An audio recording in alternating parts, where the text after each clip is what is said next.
So I'm here today to tell you that the plans for the third temple are already in place. And this is going to be shocking, and these are the details from the architect about everything that they've been doing and preparing for. Guys, the Holy Spirit sometimes does things that you're not expecting, and he gave me a verification today in something dealing with the architect of the third temple. Something he said was a huge verification of details that I wrote about in my book. And it's so astonishing. I felt illuminated inside.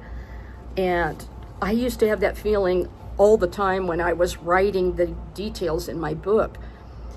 But I wanted to tell you that there is an architect in Jerusalem that's been working on planning for multitudes, millions of people to visit the Temple Mount when they build the third temple. And he's also planning the building of the third temple. So he's an architect, and this has been going on for 6 years that they've been working to try to fix maps and try to figure out a way they can accommodate millions of people when the temple is built, that they have the architectural plans already finished for. It says, our team of architects is responsible for the preparation of plans for the third temple. This is no joke. This is the actual architect. They honor the prophecy of Ezekiel based on the comments of Rashi, along with those of the Vilna Gaon, Malbim, Ramshal, each of whom clarified and made accessible verses 40 through 47 of the book of Ezekiel. These programs take into account the latest technologies, especially in terms of environmental protection and the latest standards. These plans will be deposited by the Jerusalem municipality once the Temple Mount is released from the buildings that currently exist on it. Afterwards, the Ministry of the Interior Committee will approve the municipal plans and approve construction, District Committee. Our lawyers defend the plans before the municipality, the Ministry of the Interior, and the Supreme Court. An exact model of the third temple is already prepared and was created on a scale of 1/50th. It can be viewed at the Visitors Center that will be opening in Jerusalem in 2025. So they have an exact replica, a model of the third temple at 1/50th of the size of the true third temple, the full-sized one. And the architectural plans are already completed.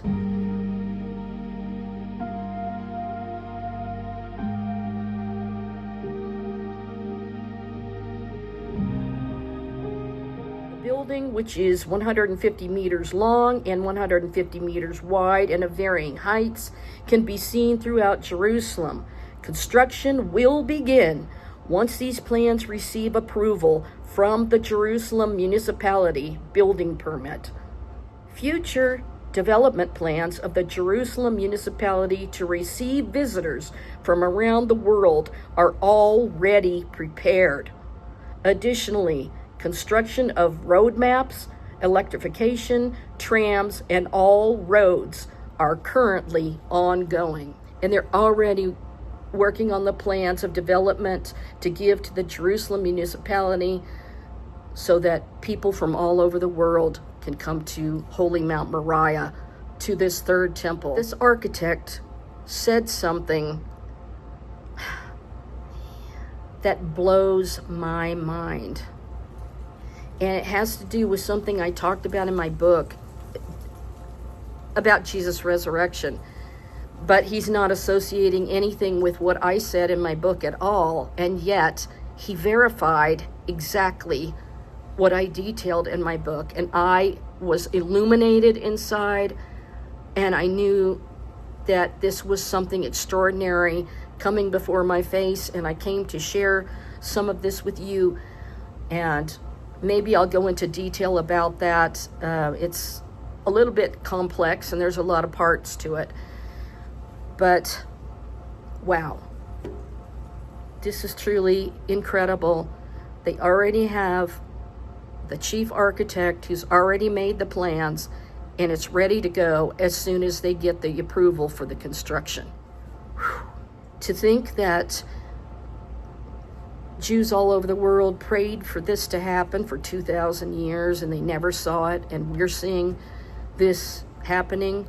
We have to know that Jesus is coming to take us up, because we are the spiritual temple built by the King Messiah that believe in the King. But they're still in disbelief, so they will build this temple.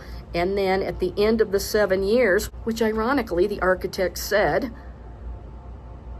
the Jerusalem planner, that it would take 7 years to build this temple. And we know Jesus comes at the end of the 7 years to take the throne of David. It's lining up like you cannot believe. I had absolutely the chills when I saw this architect verify something astonishing. One of these days I'm going to say what it is, but it would take a lot of recording to tell you. So hopefully I'll be able to say it soon. And who knows, I may contact these people because I have some information for them. But this is not just any Joe Blow, not just any rabbi, not just any person. This is actually the architect who made the plans, and it's done. All they have to do is submit the plans to the Jerusalem municipality and the Supreme Court, the Sanhedrin. They can start construction. So we have got to be close, but we don't know how close, you know. Meanwhile, we have to live our lives down here until that happens. I am so astonished by what was said.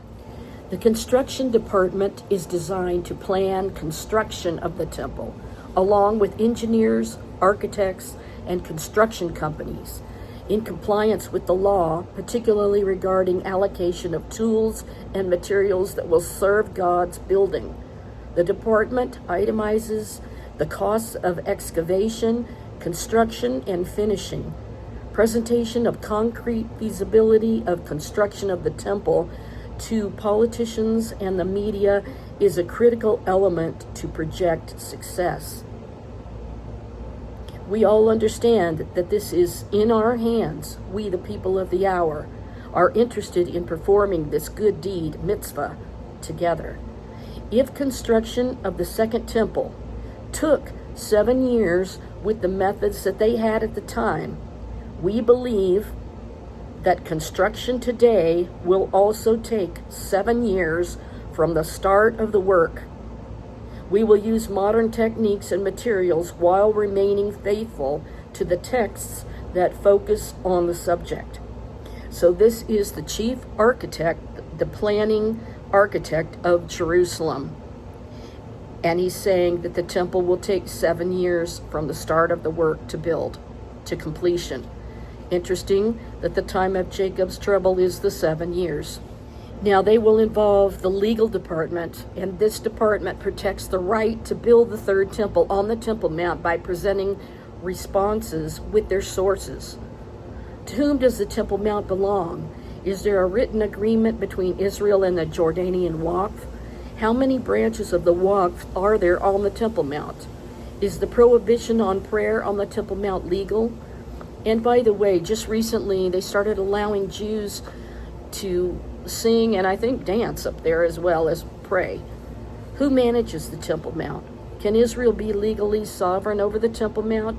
Why is there a status quo on the Temple Mount? Who did Moshe Dayan in 1967 hand over responsibility for the Temple Mount to the Jordanians? Did the Sanhedrin sit at the third temple? How and when should the Sanhedrin be rebuilt today? Is Israel's Supreme Court authorized to discuss these issues? And what legal institutions can grant Israeli sovereignty over the Temple Mount? Does the court have an opinion on this matter? And what was the Sanhedrin's role in the first and second temple? This being the case, extensive legal battles are needed to promote the concept of the temple in the discourse on rights and obligations. In our political and legal context, It may reasonably be claimed that without a green light for the third temple project at the Temple Mount by the legal system, the battle lacks any chance. Hence, for the legal department of the Center Preparation for the Third Temple, it has three major roles. One is legal research, studies the right of ritual and its status, submits opinions to the Knesset committee that discusses the matter and formulates the desired legal policy on the right to build while achieving peace. 2, the summons. The department submits administrative motions with the administrative court and to the HCJ on matters related to the right of ritual and construction at the Temple Mount. 3, obtaining building permits. The building permit process is known to be complicated, particularly when a temple is involved.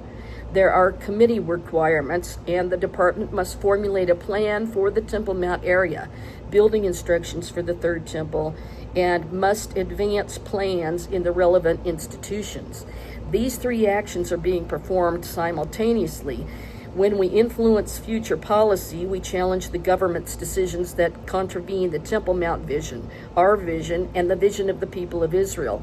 Slowly but surely, step by step, we will achieve the desired change. To accomplish this, we must inform, explain, and teach what the third temple truly is and the impact it will have on all of humanity and on our relationships. How do we switch from hatred to love? For this to happen in our generation, everyone must participate. The more we are, the faster the third temple will be built.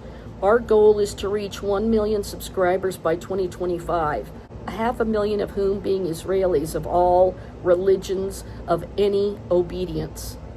By doing so, we will have sufficient power for the Israeli leadership to respect what the people decided with full support of people worldwide. And this project will be carried out in complete peace, particularly with the leaders of Jordan, Saudi Arabia, and the United States. This temple will be a building that God would want to disclose his presence before everyone on earth. And we can then resolve the social and environmental wrongs and ensure accessibility to health to everyone. The addition of these elements will result in a solution to all conflicts and subsequently bring about world peace, so they think. Without this divine presence, unfortunately, we cannot achieve this. And also, they're saying that the Ark of the Covenant has to be there in order for the Shekinah glory to fully dwell there in this temple. So here's the significance of the project. The world was born in Jerusalem. I told you it was the place of the Garden of Eden where the temple was built. And when God took the land out of the water through the foundation stone located in Mount Moriah, which explains why when Jesus comes down, the land splits, half of it to the north, half of it to the south, and the water will flow out from Holy Mount Moriah. On this mountain, which spans 760 meters tall, is the foundation stone, even Ashtia in Hebrew. On this stone, Adam was exiled from the Garden of Eden. So that's a verification of everything I told you. Abraham sacrificed the ram instead of his son Isaac. In the 11th century BCE, the Vulgar era, King David purchased this plot of land from Araunah for 50 shekels of gold. 400 years after the children of Israel entered the Promised Land, King Solomon, son of King David, placed the Ark of the Covenant, which housed the 10 Commandments, Aaron's rod, the manna that miraculously fell from the heavens in the desert, and the 10 Commandments on which Moses recorded the writing of God in Sinai on the foundation stone. King Solomon built the first temple in 966 BCE, the Vulgar era. The temple was the prayer house for all nations. Everyone had a specific role. The priests, Kohanim, assistants, Levi, or Levi, the nation of Israel, the nations, men and women met at the house of God to pray to him, to sing to him, and to make animal and grain sacrifices. In light of the bad behavior of the nation of Israel, idolatry, poor morals, lack of respect for the property of others, theft, God allowed the Babylonian king Nebuchadnezzar to destroy the temple in 586 BCE. And following 70 years in exile in Babylonia, current Iraq, and with the approval of the king of Persia, current Iran, Cyrus, the children of Israel returned to Israel, where they built the second temple on the same site in 516 BCE under the leadership of the prophet Ezra, 458 BCE, and Nehemiah, 445 BCE. In 570 BCE, the prophet Ezekiel experienced a concrete vision of the future temple of Jerusalem, the third temple, even before the second temple was built. In chapters 26 through 40, Ezekiel detailed in his prophecy the exact dimensions of the third temple. The second temple in Jerusalem existed from 417 BCE until 70 AD. During that time, Jerusalem had been controlled by the Persians, Greeks, and Romans. In 70 AD, God allowed Titus to destroy the second temple. The children of Israel were focused on hatred of each other. The children of Israel were exiled to all countries around the world without being able to live in the land of Israel. For almost 2,000 years, the nation of Israel prayed for the building of the temple during all these generations. Without losing hope, despite the persecutions, pogroms, Inquisition, the Holocaust, and discrimination, the degradation, the right to perform the stringent commandments of the Torah, the nation of Israel successfully preserved the desire to restore Jerusalem. At the turn of the 19th century, as they escaped the pogroms of Eastern Europe, several Orthodox Jews traveled to Eretz Israel, and this was the start of Zionism. Although Jewish presence never really disappeared from Jerusalem, it increased upon the arrival of Jews fleeing anti-Semitism from around the world. In 1897, Theodor Herzl launched the first World Zionist Congress, which few attended. Afterwards, he wrote The Jewish State. The idea of establishing a Jewish national home persuades secular Jews and gradually all Jewish communities around the world. The independence of the State of Israel in 1948, the immediate establishment of Jerusalem as the capital of Israel, and subsequently sovereignty in 1967 following the Six-Day War, made Ezekiel's prophecy achievable. Finding a place of prayer to the one God that will be open to all nations in Jerusalem. Finding a place of prayer to the one God that will be open to all nations in Jerusalem instantly. Religions constitute the most severe disaster known to man. The third temple will concentrate the prayers of all people at one location. The concept of a synagogue, mosque, or church is obsolete. It does not matter whether one prays sitting, standing, or kneeling position. Everyone must be free to pray to God where they want, in any language they want, and in any position that suits them. Said process of redemption began in the destruction of the second temple, and since the Hebrew began praying for the construction of the third temple the next day, the despair and torture of the exiles was necessary in order to witness the house of God. The time has come to build the third temple of Jerusalem on the Temple Mount in accordance with the prophecy of Ezekiel in peace. The time has come. 2,000 years has gone by. Pioneers of the third temple.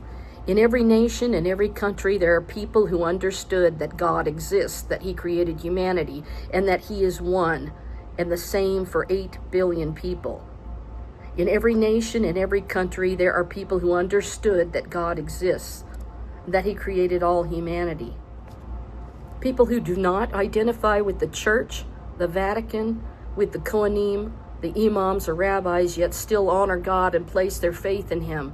People who have love of others regardless of who they are, with a real and honest love. People who respect family values, who understand the importance of the relationship with parents, brothers, sisters, and their children. Men and women who believe that there are sufficient resources around the world, but that need to be distributed in a fair manner so that everyone can live in dignity wherever they are. Men and women who want to protect the earth, to share their knowledge, and to teach each other. If you identify with these core values, then perhaps you are one of those calling for the building of the third temple. There are those who learned, realized, are investing in this project. Their motivations are diverse and they focus on only one God. They understand the importance of the building of his home on earth so that our prayers will be answered on behalf of every one of the 8 billion human beings.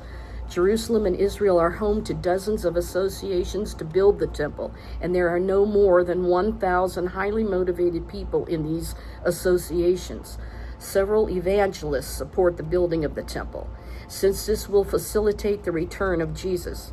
Again, they are considered utopian in changing the course of history. Like Newton, Galileo, Hertz, Pythagoras, Einstein, Vilna-Gaon, Ramchal, all were considered crazy at their time. Expelled and exiled, they managed to drive humanity forward in the right direction. There are simple and proven ways in convincing all people who reject this project on the humanistic interest of this project, the goal being the recruitment of as many conscientious people as possible to build the third temple. We are pioneers. If we consolidate the forces of all associations, people interested in joining, participating, and supporting the project.